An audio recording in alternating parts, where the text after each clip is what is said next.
में जो नाम सबसे पहले जुबान पर आते हैं उनमें से एक सबसे बड़ा नाम है बिरला, और बिरला ग्रुप का सबसे बड़ा नाम कुमार मंगलम बिरला यानी कुमार बाबू।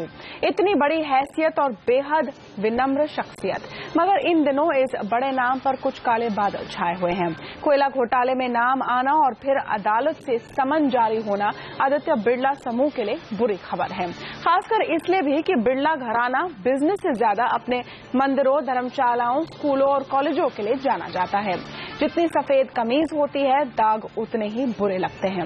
इसलिए कुमार बाबू के सामने अब एक बड़ी चुनौती है खुद को साफ साबित करने और अपने बिजनेस की साख बनाए रखने की। इस खास कार्यक्रम में हम कुमार मंगलम बिरला की शख्सियत, उनके कारोबार और कोयला घोटाले के मुकदमे से उन पर पड़ने वाले असर की चर्चा करेंगे।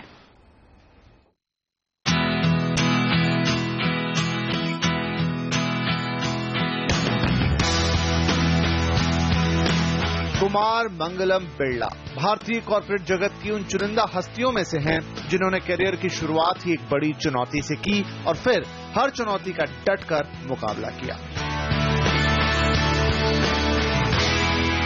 1995 में पिता आदित्य विक्रम बिरला के अचानक देहांत की वजह से उन्हें कंपनी की कमान संभालनी पड़ी। आदित्य विक्रम बिरला अपने नाम की ही तरह बिरला खानदान की सबसे चमकदार हस्ती थे। बिरला साहब का इस जनरेशन में, इस युग में बहुत बड़ा महत्व है। वो ये है कि बिरलास की ये मेरे ख्याल से तीसरी पीढ़ी है। जो पहली पीढ़ी थी वो अंग्रेजों के ज़माने में जब स्वराज के लिए लड़ रहे थे, उस समय से भारत में इंडस्ट्रियलाइजेशन और इंडस्ट्रियल ग्रोथ में उनका बहुत योगदान था। और इनके फादर जो थे लेट आदित्य बिरला, उन्होंने जो पुरानी स्टाइल की प्रमोटर स्टाइल कंपनी थी उसको प्रोफेशनलाइज किया और उन्होंने जो शानदार विरासत छोड़ी थी उसे बनाए रखना और आगे बढ़ाना एक बहुत बड़ी चुनौती थी। कुमार की उम्र उस वक्त सिर्फ 28 साल की थी। उस वक्त उनकी क्षमताओं को संदेह की निगाह से देखा गया। सवाल उठे कि इतनी कम उम्र में क्या वे कारोबार की जिम्मेदारियां संभाल सकेंगे। लेकिन आज जब हम आदित्य बिरला ग्रुप के कारोबार के विस्तार पर नजर डालते हैं तो ये सारे सवाल बेमतलब दिखते हैं। 1995 में जब कुमार बाबू ने ग्रुप की कमान संभाली तब इसका टर्नओवर $200 करोड़ था, लेकिन आज आदित्य बिरला ग्रुप का सालाना टर्नओवर $4000 करोड़ यानी करीब 2.5 लाख करोड़ रुपए के पार चला गया है। भारत के अलावा ग्रुप का कॉर्पोरेट इजिप्ट, थाईलैंड और इंडोनेशिया जैसे कुछ देशों में ही था, लेकिन आज ग्रुप का कारोबार 40 से ज्यादा देशों में फैल चुका है। साथ ही टेक्सटाइल, गारमेंट, सीमेंट, एल्यूमिनियम जैसे चुनिंदा कारोबार से आगे बढ़कर कंपनी आज telecom, retail, BPO, software, financial services और मीडिया जैसे नए क्षेत्रों में अपनी पैठ जमा चुकी है। वहीं टेलीकॉम सेक्टर में ग्रुप कंपनी आइडिया तीसरे नंबर की कंपनी है। जाहिर है आज उनकी कामयाबी की दाद दी जाती है। श्री कुमार मंगलम बिरला बहुत रिस्पेक्टेड बिजनेसमैन है। उनका बिजनेस सारी दुनिया में फैला हुआ है। उनको केवल हिंदुस्तान में नहीं लेकिन सारी दुनिया में काफी रिस्पेक्ट मिलता है। मुझको जो उनके बारे में समझ में आया, एक तो वो एकदम परफेक्ट जेंटलमैन है, बहुत ही कंसिडरेट हैं, बहुत ही कर्टियस हैं, बहुत ही पोलाइट है और हरेक अच्छा बोर्ड में जब काम होता है तो वो हरेक को मौका देते हैं कि आप अपना व्यू पॉइंट एक्सप्रेस करिए और अगर कोई प्रश्न उठता है जिसके बारे में कोई और ज्यादा जानकारी होनी चाहिए तो वो कभी ये नहीं कहते कि हाँ ये मैंने देख लिया, मैंने फैसला कर लिया है, अब आपको देखने की जरूरत नहीं है। वो सबकी बात सुनते हैं, उस पर नजर रखते हैं और उस किस्म से उनने इतने सालों में कंपनी चलाने में जो कॉर्पोरेट गवर्नेंस के स्टैंडर्ड्स हैं उनको हर एक साल वो आगे ही ले जाते हैं। ग्रुप को नई ऊंचाई पर पहुंचाने के लिए कुमार मंगलम बिरला ने बहुत सी कंपनियां खरीदने का रास्ता बखूबी इस्तेमाल किया। उन्होंने 2004 में L&T की सीमेंट कंपनी अल्ट्राटेक को खरीदकर अपने सीमेंट कारोबार को और मजबूती दी।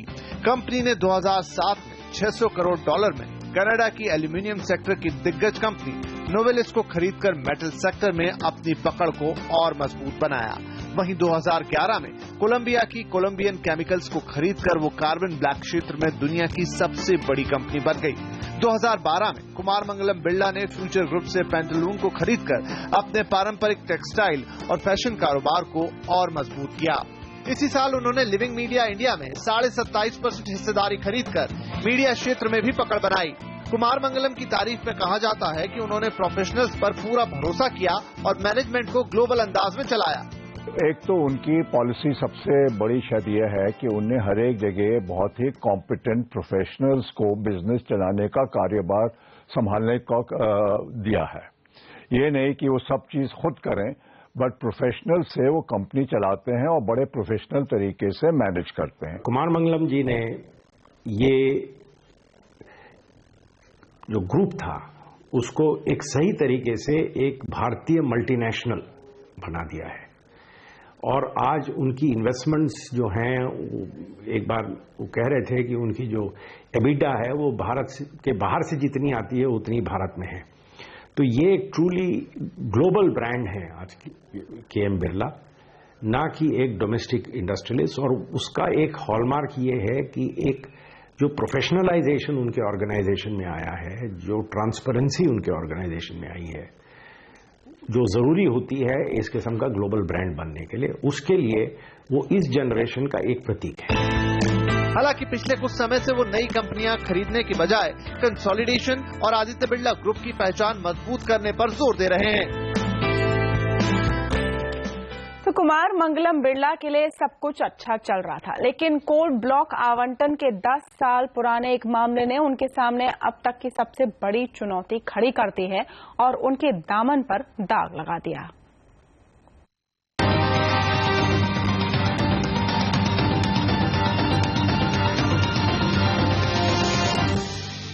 2005 में आदित्य बिरला ग्रुप की कंपनी हिंडाल्को को उड़ीसा का तालाबीरा 2 कोल ब्लॉक अलॉट हुआ था। इस मामले में पहले तो सीबीआई ने एफआईआर दर्ज की और अब सीबीआई कोर्ट ने कुमार मंगलम बिरला और उनके 2 बड़े अफसरों देबू भट्टाचार्य और शुभेंदु अमिताभ को इस मामले में अभियुक्त बनाकर मुकदमा चलाने का फैसला किया है। मामला संगीन हो गया है क्योंकि इसी मामले में पूर्व प्रधानमंत्री मनमोहन सिंह को भी आरोपी बनाया गया है। कुमार मंगलम बिरला पर आरोप है कि उन्होंने कोल ब्लॉक हासिल करने के लिए ब्यूरोक्रेसी और राजनीतिक पहुंच का इस्तेमाल किया। उन पर आरोप है कि 2005 में कोल ब्लॉक नहीं मिलने पर उन्होंने प्रधानमंत्री को 2 चिट्ठियां लिखी। उन्होंने तत्कालीन कोल सचिव पीसी पारख और प्रधानमंत्री से मुलाकात भी की। कुमार मंगलम बिरला पर भ्रष्टाचार निरोधक कानून के तहत आपराधिक साजिश और भरोसा तोड़ने का आरोप लगा। उन पर भ्रष्टाचार निरोधक कानून के सेक्शन 13(1)D के तहत निजी कंपनियों को फायदा पहुंचाने के लिए सरकारी कर्मचारियों पर दबाव डालने का भी आरोप। कहा जा रहा है कि 2013 में मनमोहन सिंह इस कानून के इसी सेक्शन को खत्म करना चाहते थे, लेकिन अब तो इस मामले ने पूर्व प्रधानमंत्री मनमोहन सिंह और कुमार मंगलम बिरला दोनों के सामने मुश्किल खड़ी कर दी है। लेकिन दोनों को भरोसा है कि वे इस मामले से बेदाग निकल जाएंगे। दोनों का तर्क है कि उन्होंने तत्कालीन नीतियों के हिसाब से ही काम किया। चूंकि उस वक्त कोल ब्लॉक आवंटन नीलामी के बजाय स्क्रीनिंग कमेटी की सिफारिशों के आधार पर होता था, इसीलिए हिंडाल्को को तालाबीरा कोल ब्लॉक आवंटन के मामले में भी ऐसा ही हुआ था। जानकार मानते हैं कि कुमार मंगलम बिरला ने ब्लॉक हासिल करने के लिए प्रधानमंत्री को चिट्ठियां लिखी, क्योंकि अपनी बात पहुंचाने के लिए इसके अलावा उनके पास कोई चारा नहीं था। ऐसे में एक तर्क ये भी है कि कुमार मंगलम बिरला अपराधी नहीं बल्कि हालात के शिकार हैं। कोई और चारा नहीं था लॉबिंग के अलावा, प्राइम मिनिस्टर से मिलने के अलावा और कोई चारा नहीं था किसी के पास, चाहे वो कोई भी कंपनी हो या कुमार बिरला जी, उनको कोई और ऑप्शन नहीं था। दूसरा, अगर आप देखिए कि whether the company should have got it, उनके क्रेडेंशियल्स क्या थे। हिंडाल्को बहुत बड़ी कंपनी है, हिंडाल्को के बाद बहुत बड़ा एक्सपेंशन प्लान था।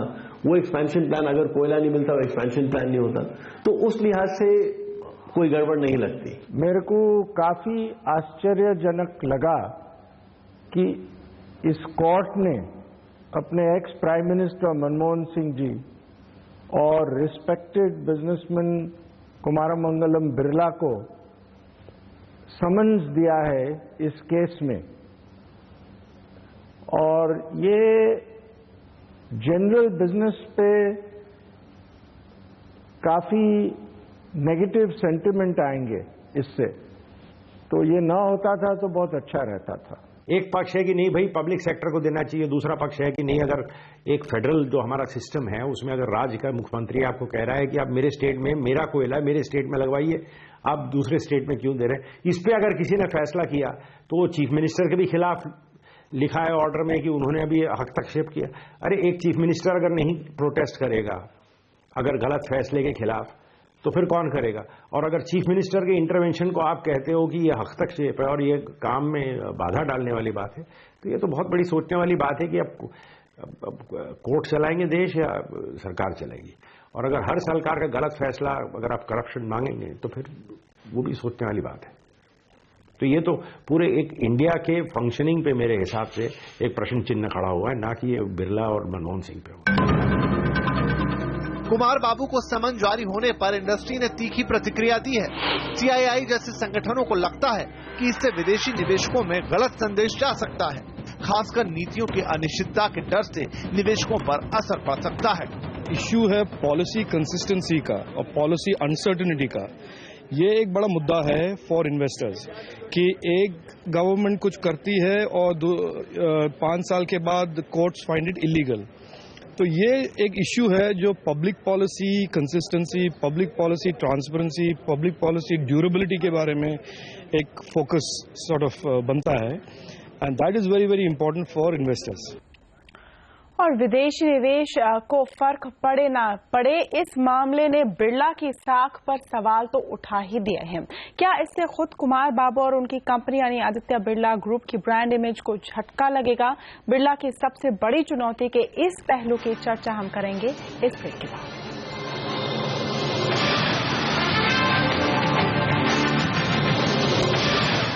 कुमार बाबू यानी कुमार मंगलम बिरला के लिए मुसीबतों का सिलसिला थम नहीं रहा है।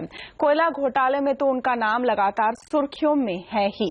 2 साल पहले हिंडाल्को के दफ्तर में 25 करोड़ रुपए की नकदी पकड़े जाने के मामले ने भी उनकी इमेज को धक्का पहुंचाया है।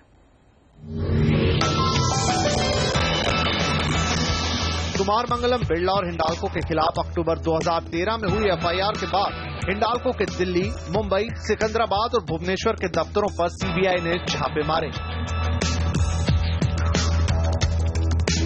हिंडाल्को के दिल्ली दफ्तर में 25 करोड़ रुपए की नगद रकम बरामद हुई। इस नकदी का कोई हिसाब किताब नहीं था। हालांकि हिंडाल्को ने भी माना था कि उसके दफ्तर से 25 करोड़ रुपए बरामद हुए हैं और कंपनी ने इस मामले की आंतरिक जांच का ऐलान भी किया था, मगर बाद में कंपनी ने इनकम टैक्स विभाग के सामने अर्जी लगाई कि टैक्स और जुर्माना लेकर ये मामला बंद कर दिया जाए, लेकिन इनकम टैक्स डिपार्टमेंट ने ये मांग नामंजूर कर दी है। अब ये मामला फिर सुर्खियों में आ गया है। वजह सुप्रीम कोर्ट में दाखिल एक NGO कॉमन कॉज की जनहित याचिका। कॉमन कॉज ने याचिका में आरोप लगाया है कि हिंडाल्को के दफ्तर से बरामद रकम हवाला लेने देने से जुड़ी थी। यही नहीं, याचिका में कहा गया है कि CBI के छापे के दौरान हिंडाल्को के दफ्तर से कई डायरियां भी बरामद हुई थी, जिनमें ये ब्यौरा दर्ज था कि कंपनी ने किन राजनेताओं और किन अफसरों को कितना पैसा दिया है। आरोप ये भी है कि उन डायरियों में राजनीतिक पार्टियों को दिए गए चंदे के ब्यौरे भी थे। याचिका में इस बात पर संदेह जताया गया है कि जयंती नटराजन के पर्यावरण मंत्री रहने के दौरान आदित्य बिरला ग्रुप के 13 प्रोजेक्ट्स को कैसे हरी झंडी दिखाई गई। याचिका में इस मामले की CBI और एनफोर्समेंट डायरेक्टरेट से जांच की मांग भी की गई है। कॉमन कॉज ने ये मांग भी की है कि आदित्य बिरला ग्रुप की ओर से राजनीतिक पार्टियों को दिए गए चंदे का पूरा ब्यौरा सार्वजनिक किया जाए। हालांकि अभी तक सुप्रीम कोर्ट ने कॉमन कॉज की याचिका स्वीकार नहीं की है, लेकिन अगर ये याचिका स्वीकार हो जाती है तो फिर शुरू हो जाएगा सवालों का एक सिलसिला और चुनौतियों का एक नया दौर। पहले FIR, फिर CBI की पूछताछ, समन्स, दफ्तर से नकदी मिलना, इन सब की वजह से कुमार मंगलम बिरला और उनका पूरा ग्रुप अब तक के सबसे मुश्किल दौर से गुजर रहा है। लेकिन ये बड़ा सवाल उठ रहा है कि क्या कुमार बाबू इस चुनौतीपूर्ण समय से उबर पाएंगे, और इससे भी बड़ा सवाल कि उनके ब्रांड पर और उनके ग्रुप के ब्रांड पर क्या असर पड़ेगा। वैसे इंडस्ट्री के दूसरे दिग्गज मानते हैं कि कुमार मंगलम बिरला का जिस तरह का कैलिबर है उसमें उनके लिए उबरना, इस मुश्किल से उबरना बहुत आसान होगा। उन्होंने पहले भी कई बार बेहद चुनौतीपूर्ण वक्त का सामना किया है।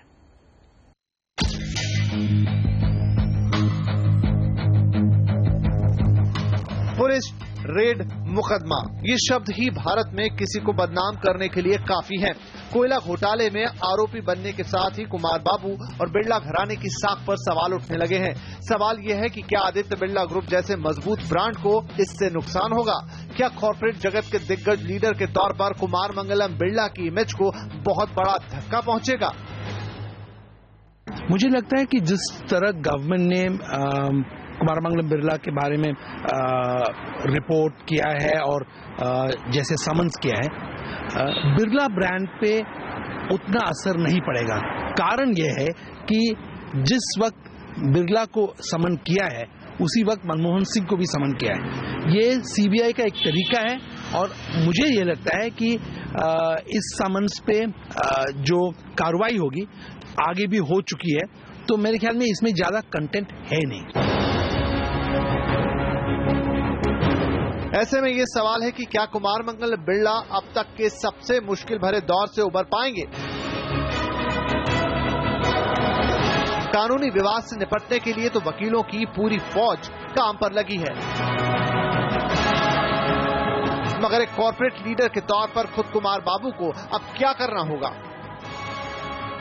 इंडिया में कॉर्पोरेट रेपुटेशन इज इम्पोर्टेंट, तो ये तो कुमार मंगलम बिरला ही बता सकते हैं कि वो कैसे इससे निकलेंगे। उनको बताना चाहिए कि वो अपने कॉर्पोरेट को कैसे सुधारेंगे, अपने ट्रांसपेरेंसी कैसे लाएंगे, उनके dealings with government going forward. तो मुझे लगता है ये काफी बड़ा ग्रुप है, बहुत सालों की हिस्ट्री है कुमार मंगलम के, they will come out of it.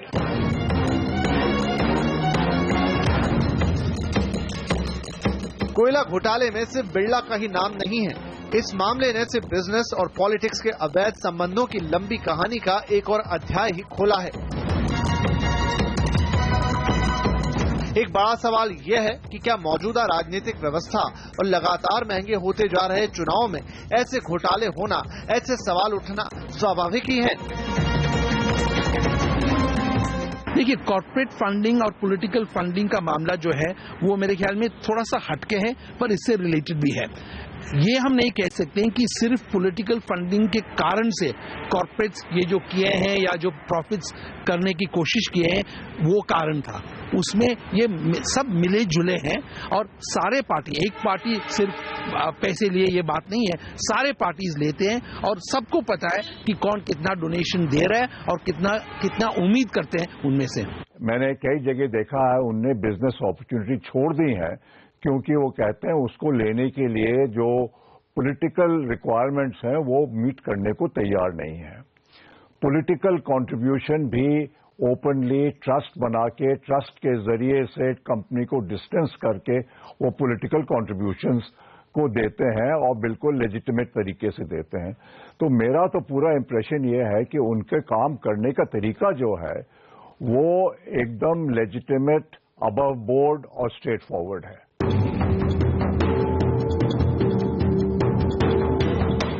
हालांकि ये मांग उठ रही है कि इंडस्ट्री और कॉर्पोरेट्स के संबंध और ज्यादा पारदर्शी होने चाहिए। पॉलिटिकल फंडिंग पर लॉ कमीशन की नई सिफारिशें अगर मान ली जाती हैं तो पारदर्शिता और बढ़ेगी।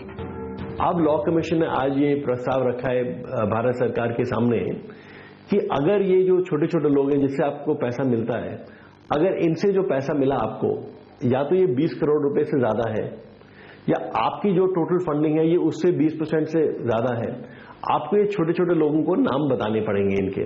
तो अब ये हो गया कि मतलब अगर ये भारत सरकार इसकी लॉ कमीशन की ये बात मान लेती है तो बहुत ट्रांसपेरेंसी आ जाएगी। और चुनावी चंदे की बीमारी बरसों पुरानी है, इलाज की तमाम कोशिशें नाकाम हो चुकी है। अब देश में नए निजाम के सामने भी चुनौती है कि क्या वो बिजनेस और पॉलिटिक्स के रिश्ते को गंदा है पर धंधा है की तर्ज पर चलाता रहेगा या चुनाव और पैसे के रिश्ते को ट्रांसपेरेंट बनाएगा। वरना कोयले की खान के पास जाने वालों की कमीज पर दाग लगना तो लाजमी ही है।